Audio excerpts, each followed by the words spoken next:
Welcome to Dispatch, a weekly show designed to keep you on track as you build and operate your layout. I'm Roy Smith, your dispatcher. Thank you for joining me tonight. Coming up in tonight's show, not just one but two big shout-outs, along with your comments, your layout photos, and the question of the week. Let's get started. First this. Following last week's show, I received a comment from an unhappy viewer who told me that he wanted to see layout updates instead of the content now appearing in Dispatch. He urged me to stop publishing Dispatch. His comment took me by surprise, but it also led me to think about the purpose of Dispatch. In reply, I pointed out to him that I upload 2 videos each week. One is Dispatch on Tuesday nights, which you are now watching, and the other is layout updates on Saturday mornings.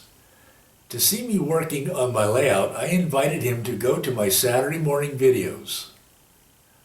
I explained to him that the purpose of Dispatch is very different from the Saturday morning layout updates.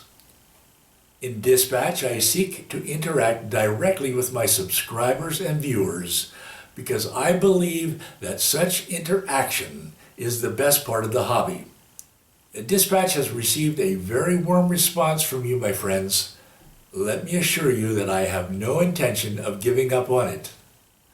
All right, enough about that. Let's turn to the first of tonight's 2 big shout-outs.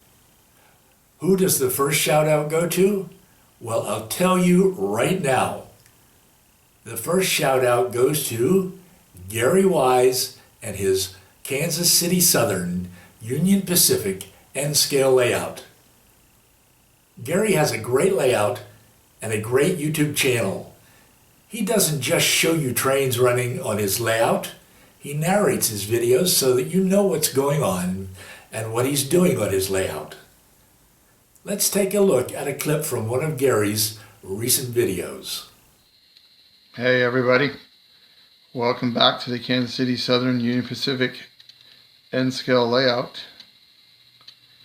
This is an overall update of the layout, and as you can see, DCC has been installed and trains are running. We got a short ethanol train getting ready to leave, so I thought I'd show you that as we get ready to leave this ethanol plant. So I thought I'd get everybody an overall of what all the work has been going on here in the layout. So let's get this train hooked up and we'll get on out of here.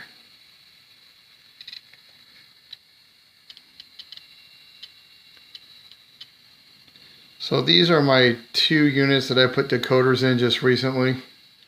The yard is done, so I'll give you a tour of that. There's my new acquired 1943 N-scale layout. Awesome paint job if you haven't seen it. Anyhow, the yard is done, and there it is. 100% complete. 11 tracks. I'm sorry, 9 tracks. The longest one is 11 feet 4 inches, and the shortest is 6 feet 8 inches. So there it is done. My intermodal yard is coming along a little bit. I got a BNSF auto parts auto train coming through Kansas City right now. Those 2 units. I would have to say right now that 98% of my track work is done. There's a couple little things left, and that is it. So I'm pretty excited. No more track to lay. Time to run some trains and do some scenery. I urge you to go on over to Gary's channel and see the rest of that video and to look around the channel. I'll put a link to his channel in the description to this video down below. Be sure to subscribe to Gary's channel while you're over there and tell him Roy Smith sent you. A little later in the show, I'll do a second shout out. Who will it be? Watch for it. All right, coming up next, your comments. Let me share just a few of the comments I received since posting Saturday's video. The video I posted on Saturday was called Bridging the Gap. I am about to build a bridge that will cross the entrance to my train room.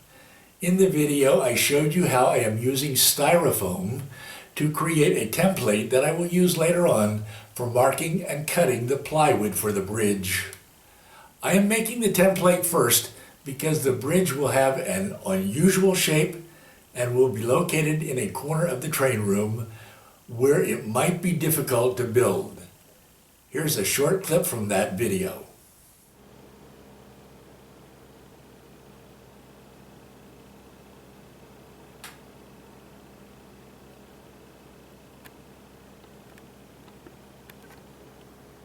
I received a ton of comments in response to the video.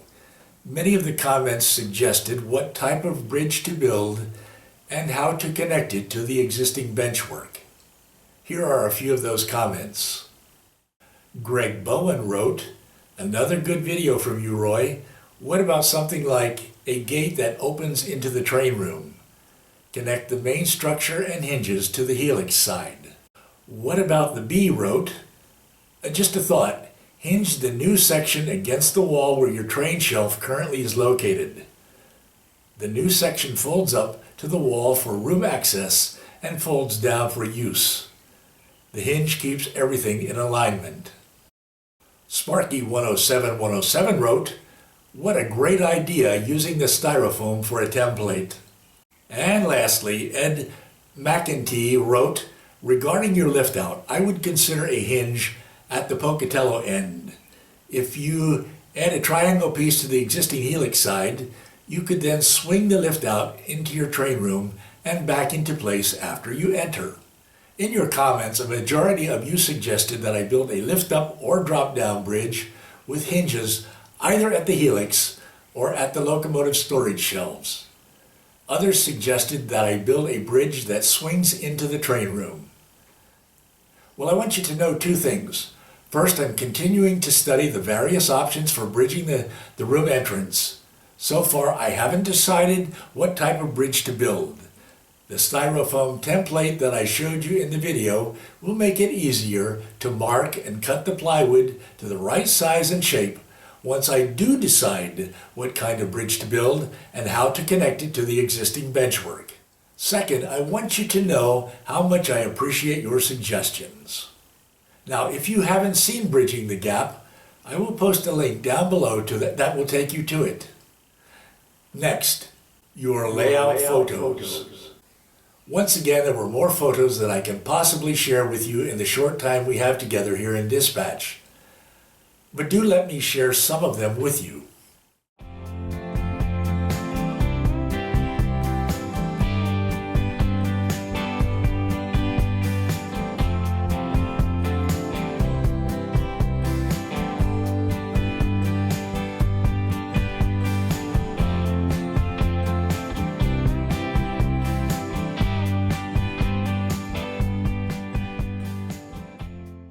I urge you to go over to the N-Scale Union Pacific Evanston Subdivision group on Facebook to see the rest of the photos.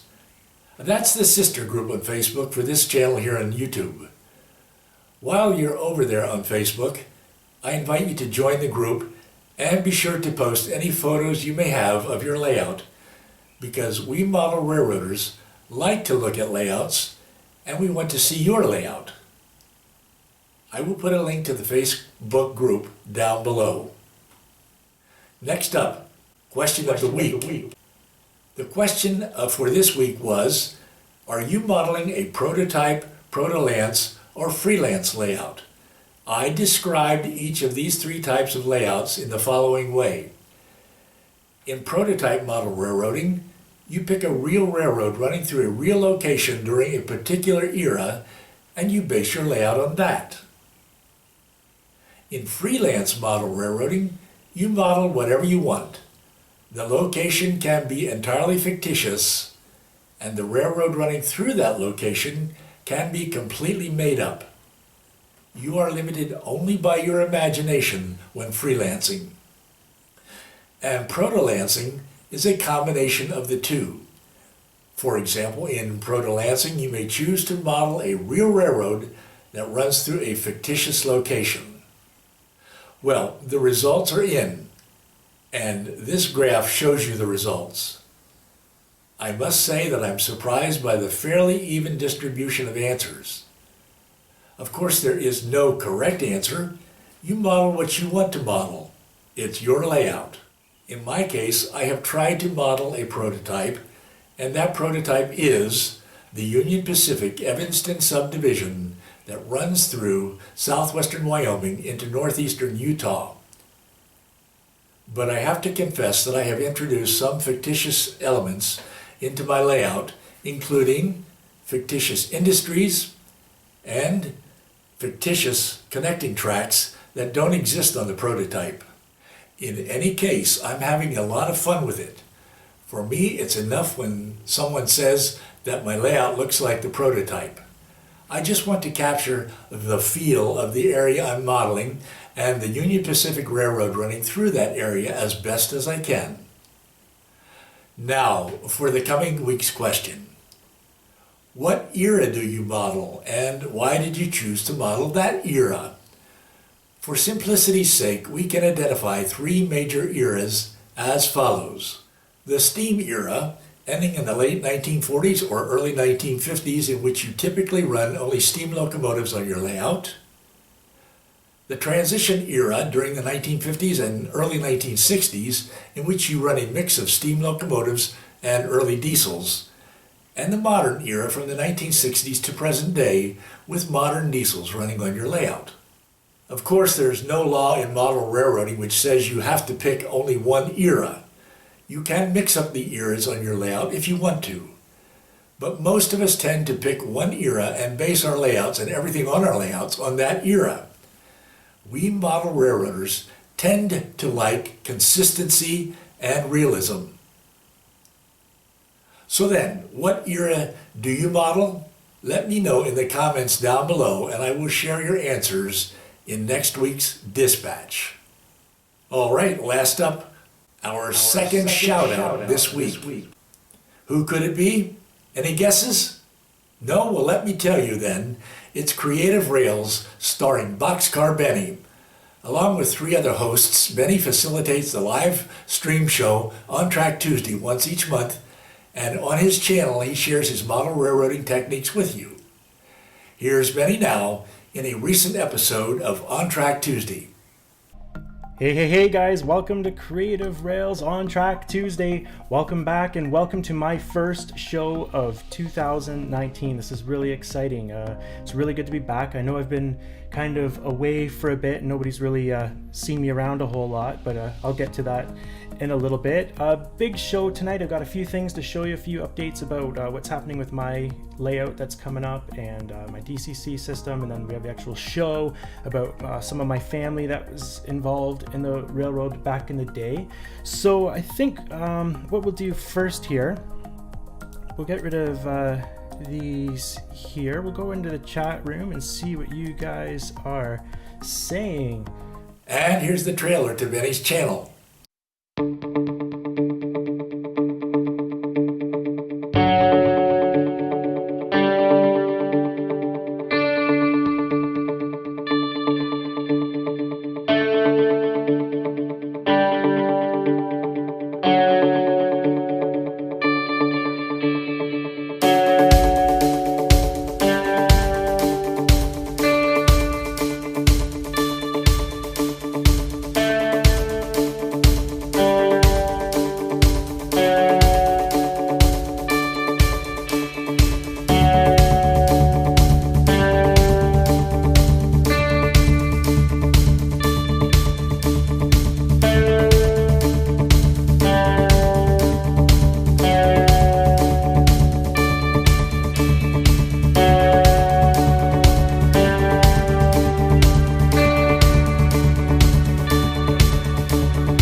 urge you to go over to Benny's channel and check it out.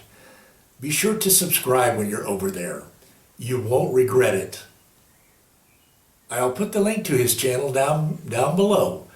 Tell him Roy Smith sent you. Well, that just about concludes tonight's show. If you enjoyed it, I invite you to give it a thumbs up. Remember, I upload 2 videos each week, dispatch on Tuesday nights, and a layout update on Saturday mornings. I hope to see you at both of them each week.